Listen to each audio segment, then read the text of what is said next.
I was just recently at a workshop that she gave, and she was talking about masochism. And she mentioned that there's kind of a normal degree of masochism in motherhood. So she called it like this idea of altruistic self sacrifice. And so if you think about it, right, when you sign up to become a mom, and the truth is true of all parents, like dads too. There's always like a parent child kind of needs trade off, right? Like, okay, my kid has needs, I have needs, whose needs are getting met in this moment? And often, right, it's we're going to defer to the kids. And so there is like a degree of self-sacrifice that can come with motherhood. That's normal. Mm-hmm.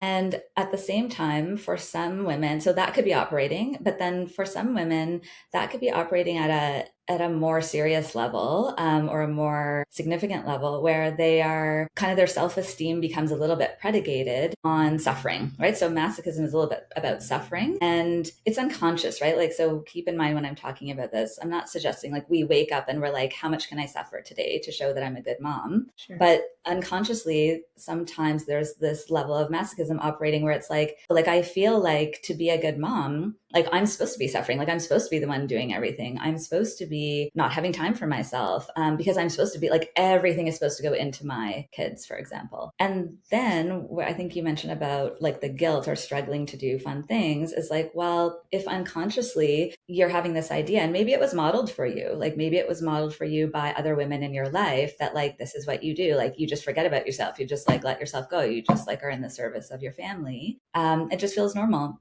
And so if that's operating at an unconscious level, that like I'm supposed to be suffering and working hard and not focusing on myself, then when it does come to this idea of like, well, now let's like have fun and let's enjoy, that's where the guilt can come in. Because now you're not, if you're not suffering and suffering makes you good, a good mom, well, now if you're having fun, like now it's going to be hard for your unconscious to be like, but am I still good? Am I still a good mom? And I think that's where some of the guilt comes in. Like, am I doing something wrong? Like now, oh, I switched over to focusing on myself right now. Is that okay? And I think that's where women can get into a little bit of guilt, again, generally speaking.